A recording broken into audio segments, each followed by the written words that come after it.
सन 2000 की बात थी जब काफी संघर्षों के बाद एक राज्य बना था और अब वो राज्य जवान हो गया है। अपने पैरों पर खड़े होने के बाद दौड़ने की लगातार कोशिश कर रहा है। जी हाँ, हम बात कर रहे हैं झारखंड की।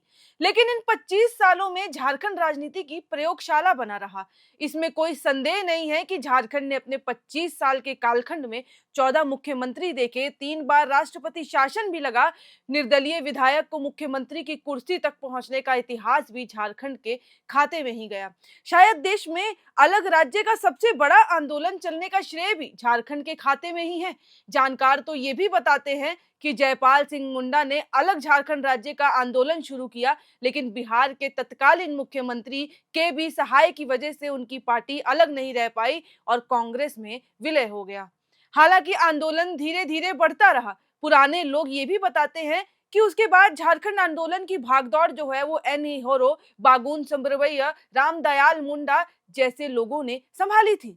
लेकिन आंदोलन में तेजी तब आई थी जब धनबाद में शिबू सोरेन, विनोद बिहारी महतो और ए के राय ने मिलकर झामुमो का गठन किया। वो गठन जो था वो एक चार दीवारी के कमरे में किया गया। विनोद बिहारी महतो को पार्टी का अध्यक्ष बनाया गया, जबकि शिबू सोरेन महामंत्री बने थे। बाद में ए के राय की राह अलग हो गई, लेकिन पार्टी की गतिविधियां चलती रहीं, उसमें कुछ बदलाव नहीं हुआ।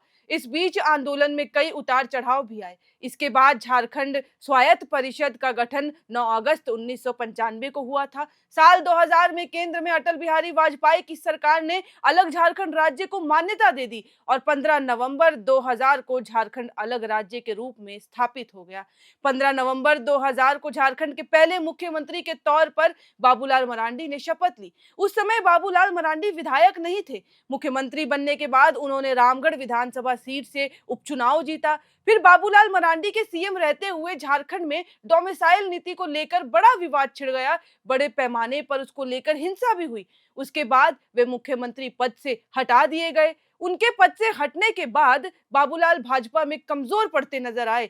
फिर 2006 में उन्होंने बीजेपी छोड़ दी और अपनी नई पार्टी बना ली, झारखंड विकास मोर्चा नामक पार्टी में 14 साल उन्होंने पॉलिटिक्स की।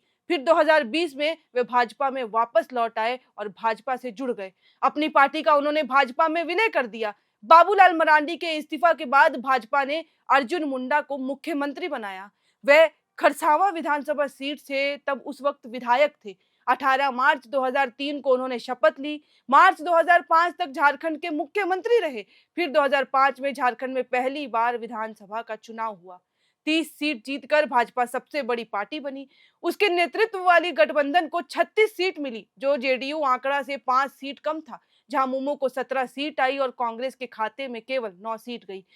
यूपीए गठबंधन को 26 सीट मिला। तब केंद्र में मनमोहन सिंह की सरकार थी और सितवे रजी झारखंड के गवर्नर बने। चुनाव परिणाम के बाद अर्जुन मुंडा ने राज्यपाल से मिलकर सरकार बनाने का दावा पेश किया। उधर शिबू सोरेन ने भी 42 विधायकों के समर्थन का दावा कर दिया। गवर्नर ने शिबू सोरेन को सरकार बनाने को कहा। फिर 2 मार्च 2005 को शिबू सोरेन ने मुख्यमंत्री पद की शपथ ली। 21 मार्च तक बहुमत साबित करने का समय मिला। लोग बताते हैं कि शिबू सोरेन कुछ दिनों बाद ही इस्तीफा दे गए। बहुमत नहीं मिल पाई थी क्योंकि उन्हें। फिर अर्जुन मुंडा दोबारा सीएम बने। 12 मार्च 2005 को अर्जुन मुंडा फिर मुख्यमंत्री बन गए। इस बार उनका कार्यकाल लगभग 15 महीने का रहा था। उस समय निर्दलीय विधायकों का भी झारखंड में ग्रुप था, जिनमें मधु कोड़ा, कमलेश सिंह, बंधु तिर्की, एनोस एक्का और सुदेश महतो भी शामिल थे। अर्जुन मुंडा की सरकार इन्हीं पर टिकी हुई थी। 18 सितंबर 2006 को अर्जुन मुंडा की सरकार गिर गई, क्योंकि सुदेश महतो को छोड़कर मधु कोड़ा सहित 4 विधायकों ने सरकार से समर्थन वापस ले लिया था। उसके बाद मधु कोड़ा ने मुख्यमंत्री पद की शपथ ली। हालांकि भ्रष्टाचार के मुद्दे दर्ज होने के बाद कांग्रेस ने मधु कोड़ा सरकार से समर्थन वापस ले लिया। इसके बाद एक बार फिर शिबू सोरेन मुख्यमंत्री बन गए झारखंड के। शिबू सोरेन को राजद और कांग्रेस की मदद मिली थी उस वक्त। इस बार उनके कार्यकाल 3 महीने से कुछ अधिक दिनों का रहा था। शिबू सोरेन जब मुख्यमंत्री बने तो विधानसभा के सदस्य नहीं थे। उन्हें 6 महीने के भीतर विधानसभा की सदस्य हासिल करनी थी।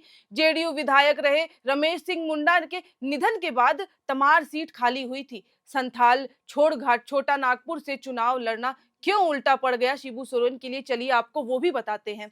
शिबू सोरेन यहां से चुनाव लड़ने का फैसला कर चुके थे। ये फैसला शिबू सोरेन के लिए उल्टा पड़ गया, लेकिन पहली बार शायद संथाल परगना छोड़कर वे छोटा नागपुर से चुनाव लड़ने का फैसला ले चुके थे। राजा पीटर से वे चुनाव हार गए। उनके बाद सरकार गिर गई और राज्य में राष्ट्रपति शासन लगा पहली बार। फिर 2009 में दूसरी बार चुनाव हुआ। कांग्रेस गठबंधन 25 सीटों के साथ सबसे बड़े दल के रूप में झारखंड में उभर के सामने आई। चुनाव से पहले कांग्रेस ने बाबूलाल मरांडी की पार्टी से गठबंधन किया। जेवीएम को 11 सीटें मिली थी, कांग्रेस के खाते में 14 सीट गई। वहीं भाजपा गठबंधन को इस बार 30 सीट आई थी, जिसमें बीजेपी को 18 सीट मिली, राजद को 5 सीट और झामुमो के खाते में 18 सीट आई और 13 सीट निर्दल और दूसरे दलों को मिली। फिर शिबू सोरेन एनडीए के सहयोग से मुख्यमंत्री बन गए और बीजेपी की ओर से रघुवर दास उप मुख्यमंत्री के रूप में सामने आए। फिर केंद्र में समर्थन को लेकर हुए विवाद के बाद बीजेपी ने उनके सरकार से समर्थन वापस ले लिया। उसके बाद उनकी सरकार अल्पमत में आ गई। फिर जब बहुमत जुगाड़ नहीं हो पाया तो उन्होंने इस्तीफा दे दिया और इस्तीफा देने के बाद शिबू सोरेन के हटने के बाद एक बार फिर राष्ट्रपति शासन लगा झारखंड में। इसके बाद फिर एनडीए की सरकार बनी। गठबंधन में 3 दल शामिल थे, भाजपा, झामुमो और आजसू। आजसू के पास उस समय सिर्फ 5 सीट थी। इस बार समझौते में मुख्यमंत्री पद बीजेपी के खाते में गया और अर्जुन मुंडा मुख्यमंत्री बने और 2 डिप्टी सीएम बने उनके साथ। हेमंत सोरेन और सुदेश महतो डिप्टी सीएम बने। ये समझौता 2010 में हुआ और लगभग 2.5 साल तक सरकार चली। फिर विवाद छिड़ गया और बीजेपी ने सरकार से समर्थन फिर वापस ले लिया। इसके बाद फिर एक बार राष्ट्रपति शासन लगा और आपको बता दूं कि ये तीसरा मौका था जब झारखंड में राष्ट्रपति शासन लगा था। 13 जुलाई 2013 को हेमंत सोरेन ने सरकार बनाने का दावा पेश किया।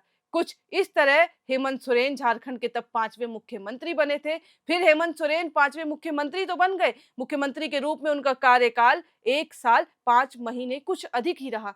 फिर 2014 के चुनाव में 37 सीटों के साथ बीजेपी सबसे बड़ी पार्टी बनकर फिर सामने आई। भाजपा के सहयोगी आजसू को 5 सीट मिली थी। बाबूलाल मरांडी की झारखंड विकास मोर्चा ने 8 सीटों पर जीत दर्ज की। बीजेपी के नेतृत्व में एनडीए गठबंधन की सरकार बनी और रघुवर दास मुख्यमंत्री बने। इसके पहले झामुमो में टूट भी आई थी। बाबूलाल मरांडी के कई विधायक भाजपा के साथ हो गए। रघुवर दास 2019 तक वे मुख्यमंत्री के पद पर रहे। 2019 के चुनाव में झामुमो कांग्रेस और राजद के साथ गठबंधन कर चुनाव लड़ा। झामुमो 30 सीटों के साथ सबसे बड़ी पार्टी बनी। वहीं कांग्रेस को 16 सीटें मिली, राजद के खाते में 1 सीट आई। इसके अलावा झारखंड विकास मोर्चा को 3 सीट मिली थी। आजसू ने 2 सीट जीती और अन्य के खातों में केवल 4 सीट गई। अब रघुवर दास जमशेदपुर पूर्वी से सरयू राय से पराजित हो गए थे। तब क्या हुआ, रघुवर दास जमशेदपुर पूर्वी के सरयू से जब पराजित हुए उसकी कहानी भी चलिए आपको बताते हैं। उसके बाद फिर हेमंत सोरेन तीसरी बार सीएम बने। 47 सीटों के साथ झामुमो कांग्रेस राजद गठबंधन ने झारखंड में सरकार बनाई और हेमंत सोरेन मुख्यमंत्री बन गए। 31 जनवरी 2024 तक वे मुख्यमंत्री रहे। 31 जनवरी को कथित जमीन घोटाले के एक मामले में ईडी ने उनकी गिरफ्तारी कर ली। उसके बाद उन्होंने इस्तीफा दे दिया। इस्तीफा देने के बाद चंपई सोरेन जो है वो मुख्यमंत्री बने।